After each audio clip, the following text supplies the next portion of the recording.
Race day scoring is this huge investment that we've made over the past 5 years. It has gotten to the point of being functionally superior to the race director. For those that don't know, the race director is software that was created by Roger Bradshaw. It's been around for about 30 or 35 years. It's great software. It's used to, like score 30% of the people that cross the finish line in the United States.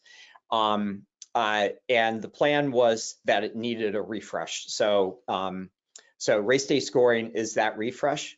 And it's taken us 5 years to get to the point where it is functionally superior across all parameters now to the race director. And we had actually set out a plan 5 years ago where we told our customers that Roger might not want to continue to support the race director.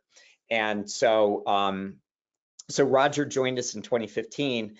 And basically every year I sit down with Roger and have a review, and every year he says, "I don't think I'm going to leave, Bob." So Roger's not going away. The race directors so the formal plan is that we are going to stop supporting the race director at the end of 2023. What that means is that we can't necessarily guarantee that we're going to do updates and upgrades and enhancements to the software product. The reality is that because Roger's still around, and if there's some new version of the Windows operating system that comes out that he needs to do something, he'll likely do it.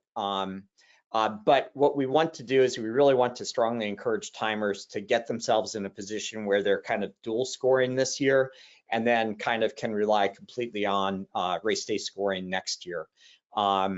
So we're feeling pretty good about the product. Even Roger is starting to like it more. Well, sometimes, but one of the things that we're doing this year is some of the internal piping and infrastructure is getting redone. Part of that was when the announcer feature came out. It actually, we did a bunch of real-time stuff that made that more efficient, some of the underlying communication. What we're in the middle of right now is doing some stuff to the database structure that will enable it to time large races very effectively.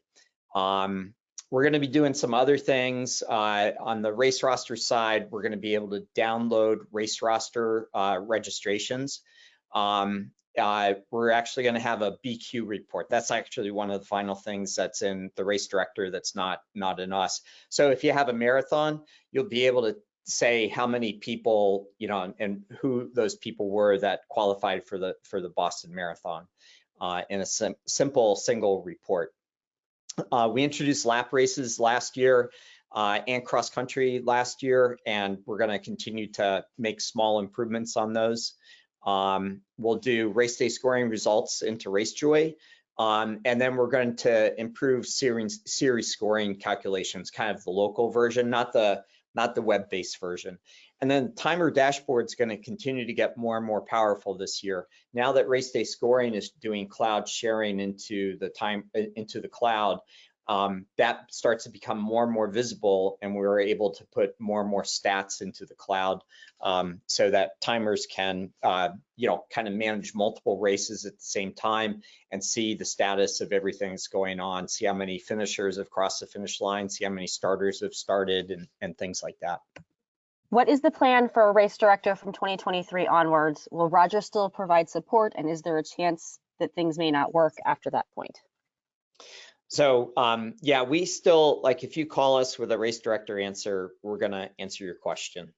And so from that perspective, yes. From the perspective of, kind of providing the level of responsiveness and, customization that Roger has provided for the past 30+ years, probably not. Meaning that if you call up Roger and say, "Hey, I need this custom report done, can you build it and put it into the race director?" He's probably going to say, "No, you should really use race day scoring." So that's the reality of what's going to happen. So we're going to hedge our bets by saying we cannot guarantee support for all features and working on all future versions of operating systems and things like that. Have you considered adding required time, including tenths and hundredths and distance fields, to make it easier to host track and field meets on RunSignup? We have actually. Matt Avery and I met with a track and field meet director and have it spec'd out. And frankly, we just don't have time this year. It's something that we would like to do.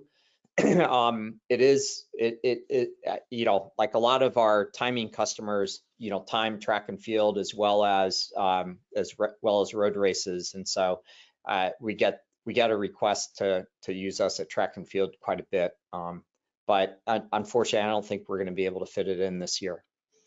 Well, thanks for joining us. And if you like this video, you can press the thumbs up and subscribe to the channel. Thank you.